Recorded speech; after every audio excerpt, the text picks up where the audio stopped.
Labas, džiaugiuosi, kad atsakei mano žinutę. Tai trumpai papasakosiu apie produktus, kurie padėjo mano vaikučiams sustiprėti imunitetui. Tai trumpai noriu pasakyti, kad mano sūnui buvo bronchinė astma nuo 3 mėnesių, o dukrytei netoleravo maistas. Tai šitų produktų dėka mes šiai dienai einam į polikliniką tik profilaktiškai pasitikrinti.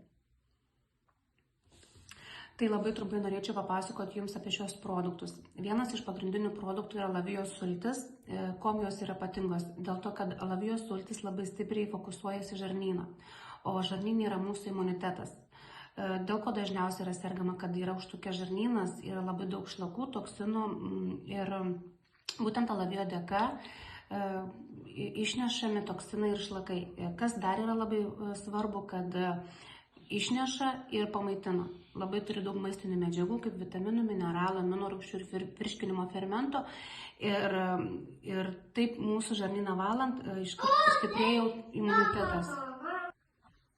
Prie sulčių dar norėčiau parekomenduoti natūralaus gamtinio antibiotiko bičių pikio.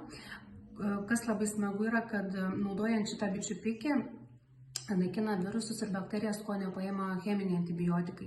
Tai būtent naudojant šitą bičių pikį mes greičiau atsistatom iš to viruso, iš po bakterijos, sakykime, kas liečia pilvo skausmams, virusam artėjant ar gripui.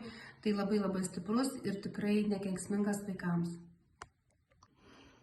Na ir po 2 savaičių šitų produktų gėrimų rekomenduočiau gerąsias bakterijas prijungti, nes sultis jos yra kaip prebiotikai, jos paruošia dirvą žemėj, o probiotikais užsiima. Tai vėlgi probiotikai yra su cinku, vėlgi apsaugotos nuo skrandžio rūgščių ir kas yra labai smagu, kad jos būtent pasileidžia mūsų žarnyne. Kaip ir minėjau, kad žarnyne mūsų yra imunitetas, tai būtent gerųjų bakterijų pagalba mes dar greičiau sustipriname imunitetą ir dar daugiau užsiejam gerųjų bakterijų ir B grupės vitaminų.